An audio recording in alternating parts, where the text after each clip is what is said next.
Oh my god, we've had such a bad week this week. Stay tuned to see how the results went, especially after last week, game week 8, we did amazing. This week's not quite so good. So just a reminder, we predict real Premier League football matches using FIFA. Like you can see on screen now, we've got highlights of every single game in shorts format. You can go to the channel and check those out. And then we do a weekly summary video where we go through all the results, some extra highlights, look at the league table prediction as well.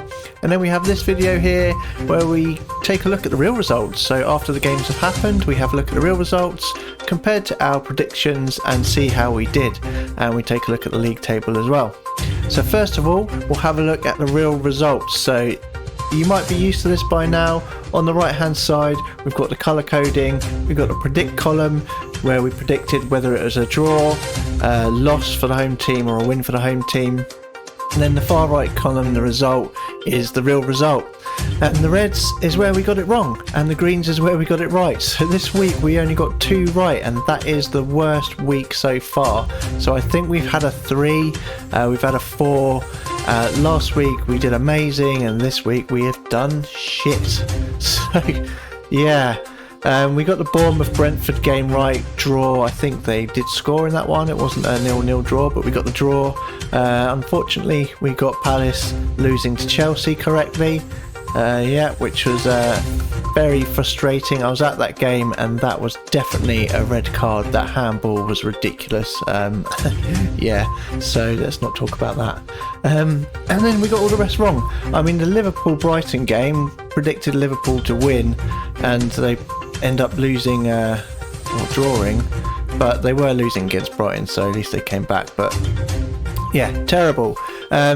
League table though actually looks really good. So considering we only got 2 games right, we've got so many teams predicted in the right positions. So obviously I think the games we got wrong didn't really have too much impact on the league table, because we've got the first 6 teams, so the top 6 we've got in exactly the right position. So Arsenal still top of the league, and we got them right. Then City, then Tottenham Hotspur, Brighton, Chelsea and Manchester United all in the right place. Newcastle we've got in the complete wrong end of the table, as you can see by the red on the far column on the left. Red means that we got it in a completely wrong end of the table. They should be in the bottom half. Then we got the 2 at the bottom of the top half there, where we predicted them to be 7th and 9th. So we got the right half of the table, which is why it's orange, but not the right positions. And on the far right with the points, you can see there are two teams that we got in exactly the right points. So considering we've only got 2 in the top half on the right points, but a lot more than that in the right positions, it's proving to be a bit easier to predict the league table now. It's spreading out a little bit more and there's more points. Bottom half of the table doesn't look quite so pretty. We've got 3 in the exact correct positions, 1 in the wrong half of the table. We predicted they'll be in the top half, that's Aston Villa. And yeah, 6 of them we've got in the right half of the table, but wrong positions. And you know, a lot of them were not far off. I mean, Leicester finally climbed off the bottom of the table with their win, to go above Forest on goal difference. So we had that slightly wrong. We had Leicester in 20th place, and they're actually now 19th. And I think we predicted a Nottingham Forest win, so we actually had them predicted a few more places up the table, which isn't the case. So yeah, that's how we did this week. So like I say, we absolutely did terrible on the actual game predictions, but Premier League table predictions not too bad. Fairly happy with that. So next week, actually the next week's games will come out very soon. Some great news is FIFA 23 is finally out, and we've got FIFA 23, so all of our highlights, like you can see on screen now, shorts format, are all going to be using FIFA 23. So we've got the proper updated teams, and obviously slightly better graphics and a few other bits and bobs that they've added in FIFA 23, which is great.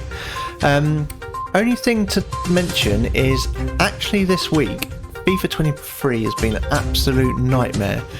So many people have had problems actually getting the game loaded, and it took me like 3 days to get it loaded up, to actually get it working. So it sort of took out a lot of my time I needed to actually make the videos for this week. So what I've done is I've not done my own commentary on this week's short highlights.